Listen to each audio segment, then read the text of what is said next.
Bueno, buenos días. Efectivamente, mi especialidad se convirtió en los niños. Me tocó dar la charla, generalmente me toca dar las charlas pediátricas, pero bueno, en este caso vamos a hablar un poquito de lo que es el ECMO en la pediatría. ECMO, ya lo resumimos, es una terapia que funciona como un bypass cardiopulmonar, puede ser venoarterial o venovenoso, que nos sirve como un soporte cardíaco o pulmonar, dependiendo la necesidad del paciente. ¿Por qué decidimos que el ECMO en pediatría es una terapia muy aceptable y que cada vez está cobrando más vida? Probablemente la lámina que va a poner a continuación y la última son las más importantes, creo yo, de mi charla. Actualmente la sobrevida en pacientes pediátricos ha tenido una mejoría considerable, siendo para los casos cardíacos o ECMO venoarterial 54% de sobrevida, la pulmonar 58%, y incluso en pacientes post-parada cardiorrespiratoria 48%. Son números que a lo mejor uno dice, ay, pero es nada más la mitad. Sí, pero si consideramos que son pacientes que antes de ser conectados tenían una mortalidad cercana al 90%, es mucho decir. O sea, son números bien importantes. Una cosa que destaca tal vez frente a los adultos es la respuesta que tienen los pacientes a la post-parada cardiorrespiratoria. Esto lo puedo decir yo más como experiencia personal y obviamente está descrito, ¿no? Pero es increíble lo que puede aguantar un niño en un paro.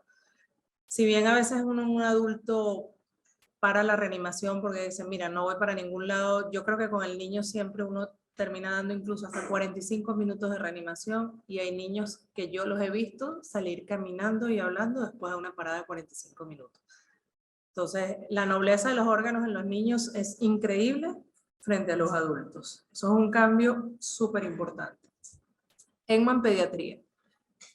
Pediatría tiene dos grandes grupos que podría llamarse el grupo de los neonatos, que es como ese paciente que es diferente a todos, que es el que nadie quiere porque todo es diferente, y el paciente pediátrico.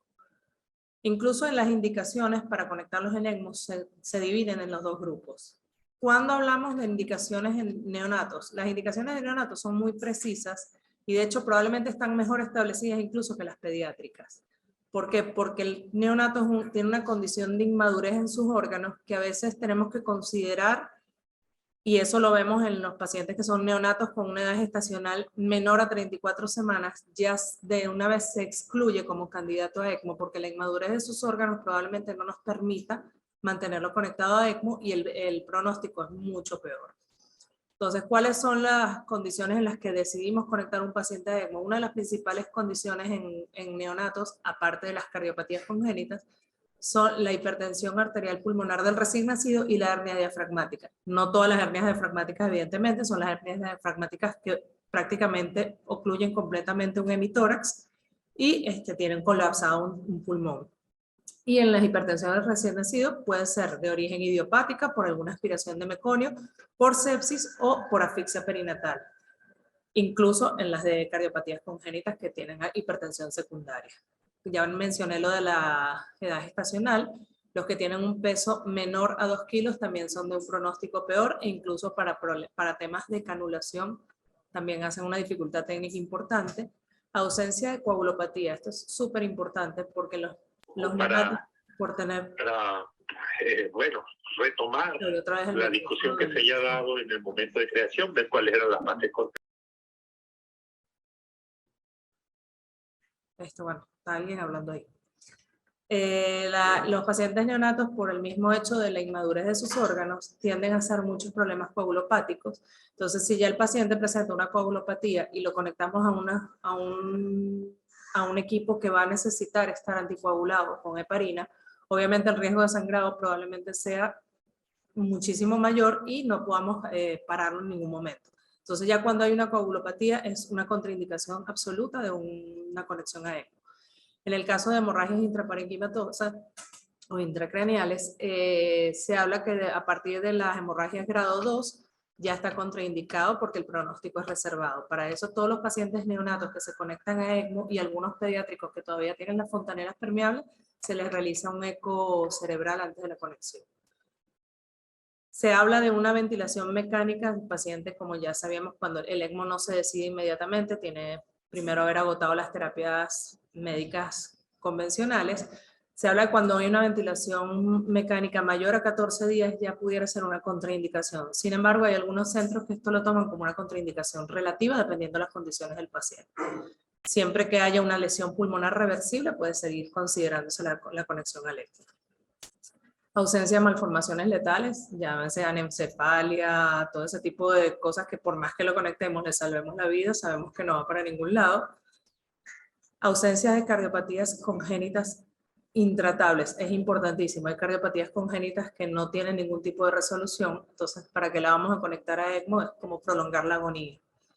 Obviamente tiene que haber habido la falla de la terapia convencional y tiene que haber requerimientos máximos de ventilación mecánica con FIO2 de 1 y presiones de vía aérea elevadas.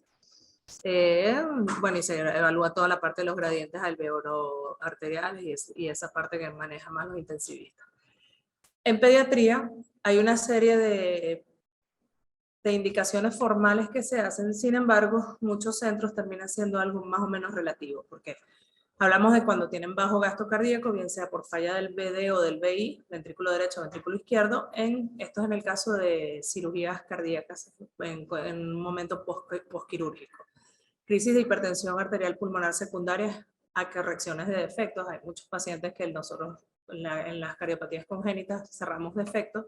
En pacientes que tienen hipertensión pulmonar y no toleran, hacen una falla importante del ventrículo derecho, y en estos casos que sabemos que puede ser reversible, que hay ciertos índices que se miden por cateterismo y por una serie de exámenes que se hacen, si sabemos que es reversible es un candidato a conectar a ECMO hasta que esas presiones bajen y después podamos sacarlo.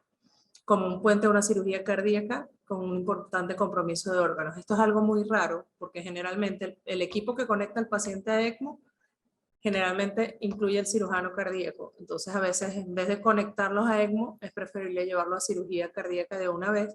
Sin embargo, hay momentos en que hay una falla importante de algún órgano diana, entonces, preferible conectarlo, estabilizarlo y después llevarlo a cirugía. Se ha visto buenas respuestas, sin embargo, no es algo tan frecuente.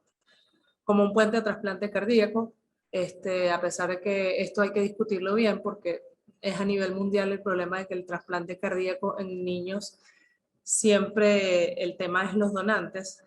Niños más grandes obviamente pueden utilizar corazones a lo mejor de adultos o adolescentes, pero los niños muy pequeños a veces no tenemos ningún donante. Miocardiopatías secundarias a alguna falla renal o algunos virus. El virus que más miocardiopatías produce es el virus sincitial respiratorio. Y bueno, actualmente el COVID, sin embargo, en niños no fue algo tan significativo. Y en el distrés respiratorio pediátrico. Antes se llamaba síndrome del distrés respiratorio del adulto, después pasó a ser síndrome del distrés respiratorio agudo y entonces se considera también el pediátrico. En pediatría y en todos los ECMO tenemos que tener unos elementos muy básicos: cánulas, líneas de drenaje, bomba, oxigenador, cónsula, mezclador de gases, caudalímetro y el intercambiador de calor. Uno de los principales problemas en pediatría es la presencia de cánulas. Siempre las cánulas pequeñas a veces son difíciles, no en todos lados están disponibles las cánulas para, por ejemplo, el ECMO venovenoso, la cánula doble, entonces a veces hay que hacer una doble canulación incluso en los venovenosos, y el tema que tenemos es la limitación del tamaño de los vasos en los niños.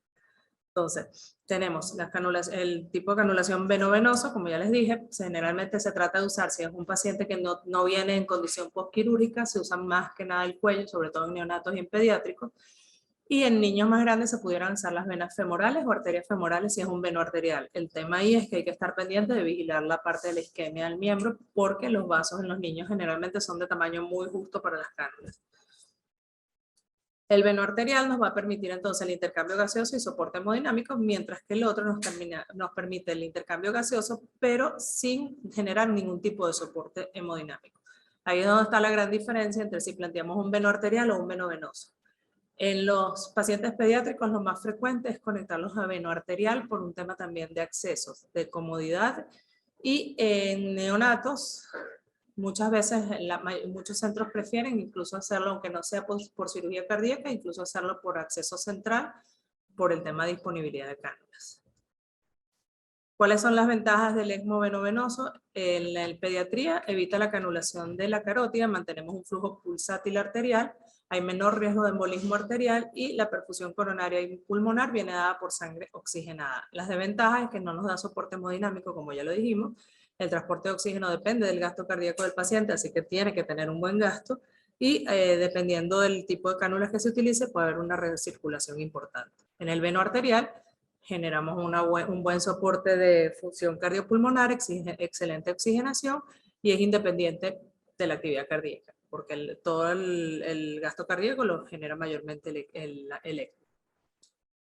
En niños, a veces al canular la arteria carótida común, tenemos que ligar el segmento distal. Entonces, para eso hay una ventaja. En los niños, la mayoría de las veces está permeable el polígono de Willis, lo cual nos da esa flexibilidad. Sin embargo, no todos podemos hacerle estudios para saber si lo tienen permeable o no, y eventualmente habrá alguno que no lo tenga. Generan fenómenos embólicos y el flujo pasa a ser un flujo continuo dado por una bomba y no es el flujo pulsátil del gasto cardíaco. Básicamente, aquí tenemos más o menos, así se ve bien. Okay, tenemos más o menos lo que es el esquema. Pacientes preparamos para la canulación. Siempre se da una heparinización como si fuéramos a entrar en circulación extracorpórea. Bueno, no tan elevada, pero 30 a 100 unidades por kilo. La idea es conseguir al momento de canular una ACT de 250 a 350. Y después se coloca la infusión de heparina que ya Karen más o menos les explicó. Y bueno, como se planteó, hay ciertos protocolos para el control de la anticoagulación. En niños los márgenes de manejo siempre son más pequeños, los volúmenes, las pérdidas de volumen sanguíneo son menos permitidas, porque obviamente la volemia de ellos es mucho menor. Siempre se trata de hacer un circuito lo más corto posible para tratar de minimizar todas las pérdidas al máximo. Lo ideal es manejarlos en base a un ACT. El ACT muchas veces depende de perfusión, a veces lo hacen inicialmente cada media hora, a medida que va pasando el tiempo en el ECMO se va estabilizando y pueden espaciarse un poco más las realizaciones del ACT. La idea es mantenerlo entre 180 a 220, como también lo dijo Karen. Hay quienes dicen que los laboratorios deberían hacerse por lo menos 2 veces al día. La experiencia que nosotros tuvimos en el cardiológico, el primer día siempre todo es un poco desastroso. Entre la canulación hay mayores pérdidas, no sé qué, entonces generalmente el primer día se lleva mayor cantidad de exámenes, mayor cantidad de monitorización de todo tipo, y ya después, a medida que va pasando el tiempo y se va estabilizando, las cosas van espaciándose más. El recuento de plaquetas, todo eso, siempre hay que mantener un buen recuento de plaquetas durante el ECMO, transfundir si es necesario, tomar en cuenta que por las líneas de acceso venoso no se debe pasar nada, porque eso solo lo debe manipular perfusión o en caso tal, enfermería si están entrenados para manipularlo, porque cualquier burbuja de aire que entre a ese circuito, eso es un circuito cerrado y podemos hacer embolismos aéreos a cerebro y a órganos vitales. Entonces, nada de lo que pasemos, ni medicamentos, ni nada debe ser pasado a través de la tubuladura o del circuito como tal. El venovenoso, esta es la cánula que les estaba diciendo, que es la cánula ideal, que es una cánula que tiene doble lumen. Y la idea es que por un lumen, bueno, déjame pasarla a la siguiente. Por un lumen, que es el que tenemos, el que está como lateralizado, es por donde entra la sangre y el otro es por donde sale la sangre. Entonces la cánula tiene una perforación en el medio que es por donde entra la sangre y una final que es por donde sale la sangre del paciente. Entonces más o menos sería esquemáticamente lo siguiente. Tenemos la entrada por el flujo lateral. Fíjense en el circulito aquí está, es muy parecido al funcionamiento de un catéter de vía central bilumen, trilumen, que por dentro el catéter está como dividido y cada uno va por su lado. Esta es una cánula ideal, sin embargo en pediátricos no hay cánulas tan pequeñas o no están disponibles en todos lados porque es un tema difícil diseñar algo así para un paciente que pueda pesar 2,5 kilos, 3 kilos. Pero en los pediátricos más grandes sí, eso lo ideal es colocarla por vía yugular. ¿Por qué? Ay, me están saboteando aquí. No, yo no lo estoy usando, lo está usando Miguel, creo. Ajá, entonces, bueno, lo que les decía, aquí está, ¿ven? Por aquí, por el lumen más grande es por donde drena el paciente y por el lumen más pequeño es por donde se infunde nuevamente la sangre. ¿Qué es lo ideal? ¿A qué llamaba yo el reflujo? Cuando nosotros colocamos la cánula por vía yugular, lo ideal es que el sitio de la entrada de la sangre, el flujo esté dirigido hacia la válvula tricúspide, de manera que de ahí salga hacia la pulmonar ya oxigenada. Siempre va a haber algo de reflujo en la aurícula que va a ser absorbido nuevamente por la cánula, y eso es lo que se llama el reflujo en la cánula, que es una sangre oxigenada que estamos perdiendo porque vuelve a meterse en la cánula para salir. Entonces, mientras nosotros dirijamos más el flujo hacia la tricúspide, menor va a ser el flujo de reentrada que va a tener esta cánula. Entonces, esto es súper importante y a veces es bueno dirigirlas guiadas por eco o eso para saber dónde estamos. Esto es un trabajo que conseguí de ECMO venovenoso en pediatría. Básicamente son más o menos lo mismo. El índice de oxigenación es lo que se toma en cuenta, tiene que ser mayor a 40. La distensibilidad pulmonar estática tiene que ser menor de 0,5. El cortocircuito no debe haber, o sea, cuando hay un cortocircuito intrapulmonar hay que considerarlo. Y cuando hay una hipercapnia con un pH menor de 7, con unas presiones picos de la vía aérea elevadas, también se considera un ECMO. Como vemos, todos estos son criterios más de un paciente que está en terapia intensiva, que probablemente con una ventilación mecánica ya prolongada, y que ya con el ventilador no lo estamos ayudando, entonces nuestro recurso vendría siendo el ECMO. Sin embargo, en los pacientes pediátricos también existe un recurso que debe agotarse antes incluso de llevar al paciente ECMO, sobre todo los neonatos, es el ventilador de alta frecuencia. Sin embargo, no en todos lados está disponible y no todo el mundo lo sabe manejar, pero es como que un candidato ideal el paciente que no logra responder a un ventilador mecánico normal, conectar a un ventilador de alta frecuencia, incluso antes de plantear la utilización del ECMO. En el ECMO venoarterial podemos tener varias opciones de canulación. La carótida, como les dije, a veces cuando es muy pequeña hay que ligar el segmento distal de la carótida. La arteria y vena femoral en pacientes grandes, en pacientes pequeños está contraindicado, porque vamos a generar isquemia del miembro con toda seguridad. En la vena femoral y arteria axilar, dependiendo de, obviamente si el paciente es pequeño. Lo que más se utiliza es yugular y carótida, yugular interna y carótida. Y en la canulación central, que es una de las que probablemente sea más frecuente por el tema de que generalmente son pacientes posoperados de cardiopatías congénitas complejas, aorta y aurícula derecha y aorta y bicaval. Pacientes neonatos, por ejemplo, que van a cirugías de transposición de grandes arterias, que se le hace una cirugía de Yatene, una transposición de vasos, son pacientes que generalmente pueden hacer una disfunción del ventrículo izquierdo importante, pero a veces el problema, los conectamos a ECMO, y el problema del paciente no es que la función mejore o no mejore, sino que el tema de la inmadurez de sus órganos en cuanto a la parte de coagulación es lo que a veces no nos permite sacar al paciente. O sea, muchas veces las pérdidas sanguíneas son mucho mayores a las que podemos reponerle, porque a pesar de que sangra muchísimo, nosotros no podemos pasarle sangre a la misma velocidad que se le puede pasar a un adulto. Esos ventrículos son demasiado pequeños y es difícil. Importante si estamos canulando el paciente central es dejar un catéter en aurícula izquierda como una cánula de vento para disminuir la precarga del ventrículo.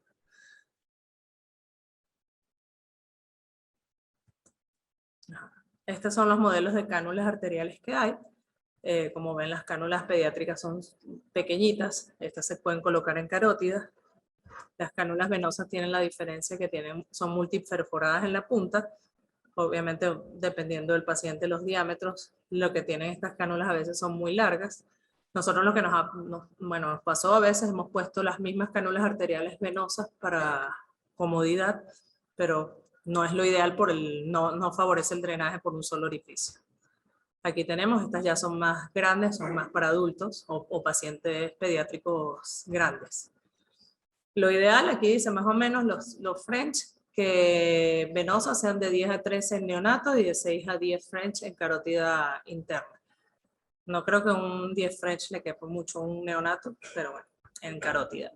Los niños de 20 a 22, bueno, los niños varían mucho dependiendo, obviamente no voy a hablar de un niño de 3 años y un niño de 10 años, no es para nada lo mismo. Así es más o menos como se ve un niño canulado por periférica. Aquí vemos la cánula en carótida y la cánula en yugular que llega hasta la aurícula y se ve acostadito en su cervicular. Importante, que creo que la licenciada Jenny lo dijo, en los pacientes pediátricos mantener la temperatura. Recordemos que los neonatos, una de las cosas importantes que hace es que ellos no regulan temperatura. Incluso el neonato se dice que es hasta el primer mes, pero fisiológicamente hasta el segundo mes de vida se comporta como un neonato, y de verdad que la regulación de temperatura de ellos es terrible. Hay que mantenerlos con calor, con lámpara de calor, todas las cosas, obviamente sin llegar a quemarlos, que a veces también ha ocurrido. Hay muchos que le ponen soluciones calientes para calentarlos y después pasan quemaduras, también se ha visto. Una de las cosas que me planteó el doctor Moreno era la actualización del ECMO en pediatría. A raíz de todo este boom del COVID y todo esto, hubo mucho avance en el ECMO, pero más en el ECMO adulto. ¿Por qué? Porque de verdad que pediátricos, muy pocos pacientes llegaron a necesitar por insuficiencia respiratoria ECMO.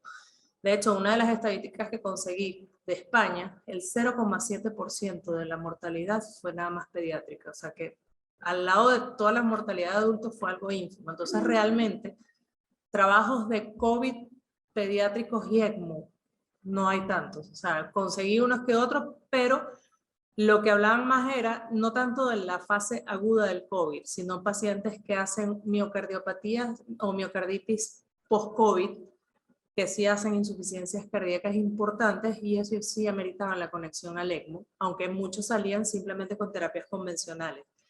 Pero lo que demostraba el trabajo era que la mayoría de ellos habían tenido, ya tenían IgG positivo, o sea que no era un COVID activo como tal, como se veía mucho en los adultos, ¿no? Sin embargo, bueno, lo que conseguí fue un documento español del Consenso sobre Diagnóstico y Estabilización de un Síndrome Inflamatorio Multisistémico, que es lo que le estoy diciendo, que ellos lo dicen vinculado al COVID, más no es en un COVID activo. Generalmente, como les digo, era post-COVID.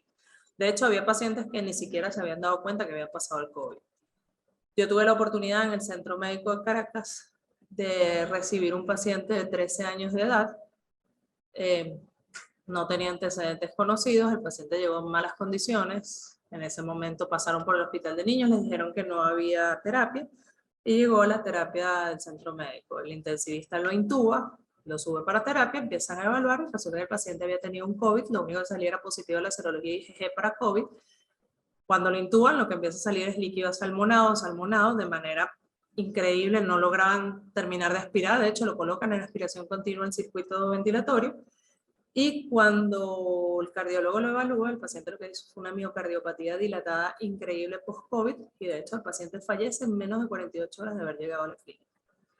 Y nunca hubo un registro de haber tenido el COVID. Ese es el paciente que yo puedo decir que vi que falleció por un problema así. A lo mejor ese paciente se hubiera beneficiado de un ECMO, sin duda, por lo que digo, o sea, el corazón de los niños, de los pediátricos, no es un corazón de adulto enfermo estructuralmente, sino que viene o con malformaciones o sencillamente no las tiene, pero el corazón como tal, el miocardio, es un miocardio sano. Entonces, al pasar la respuesta inflamatoria, probablemente sea un paciente que pudo haber salido. Pero bueno, creo que a veces el índice de sospecha es lo que nos hace frenarnos. Básicamente, ellos hacen este algoritmo donde es más de lo mismo. Pues primero es el paciente llega, se estabiliza, si después amerita el control en terapia intensiva, primero se maneja extubado, amerita inotrópico, descompensación desde el punto de vista ventilatorio, se intuba, se maneja con ventilador de alta frecuencia si lo amerita, se van elevando las presiones, el PIP. Ellos hablan de tratar de mantener los PIP incluso en ECMO alrededor de 6, 8 para mantener los alvéolos abiertos si hay una condición que esté dañando la membrana alveolo-capilar. En estos casos, bueno, cuando ya los parámetros ventilatorios son máximos, es lo mismo que en todo, se evalúa si viene un shock con presión arterial normal, con presión arterial baja y frío, y en base a eso se toma la decisión si es un ECMO venovenoso, si es un ECMO venoarterial, porque bueno, la temperatura nos habla a veces del shock, si viene de origen cardiogénico o simplemente es algo pulmonar.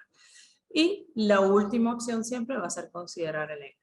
A pesar de que es nuestra última opción, no podemos dejar de pensarlo ni de tomarlo en cuenta, porque a veces cuando decidimos la conexión, y eso nos pasó mucho en el cardiológico, cuando decidimos la conexión al ECMO ya ahí sí es tarde, ya el daño es irreversible. Entonces a veces uno por decir no voy a conectarlo, no sé, pierde la oportunidad y nosotros llegamos a tener pacientes con 5 o 6 intentos de salida de bomba y ya cuando no salía, y bueno, ahora sí vamos a conectar los ECMO, pero un paciente que ya intentamos salir de bomba 6 veces, ya el miocardio está muy aturdido y probablemente ahí no había nada que hacer.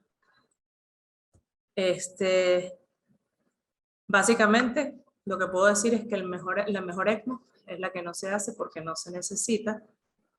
Y ahorita les voy a decir lo que yo considero, y cada vez que me toca hablar de ECMO pongo la misma lámina, porque me parece que es la lámina más importante, que lo describieron como un decálogo, donde dice que los integrantes del grupo de ECMO forman un equipo, no hay protagonistas. Cada uno ama al otro, pero nadie confía en el otro. Nunca debemos esperar que el otro lo haga. Yo tengo que ver que el otro lo hizo para no hacerlo yo. Como condición esencial es mandatorio que el equipo de ECMO trabaje en armonía, con alto respeto entre sus integrantes y sin protagonismos innecesarios.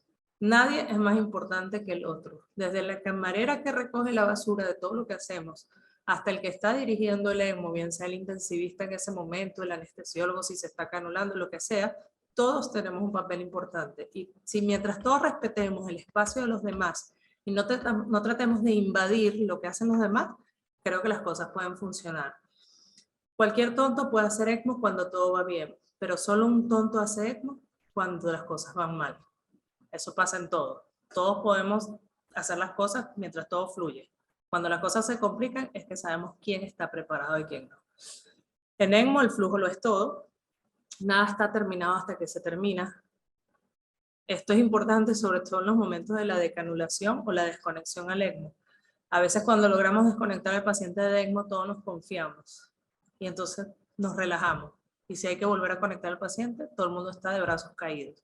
Nunca podemos confiarnos. La PO2 arterial es el número menos importante. No se puede destetar el ECMO con hematocritos bajos y el ECMO casi ninguna enfermedad parece irreversible. Y la mejor ECMO es la ECMO aburrida.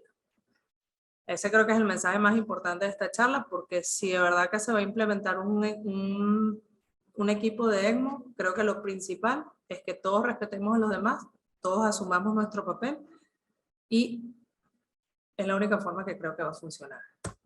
Esta es una foto de todo el camino que he estado recorriendo para llegar a donde estoy y que mucha gente sigue al lado mío, otros han ido quedándose en el camino y he adquirido gente nueva. Espero que algún día tener la foto de todos ustedes aquí.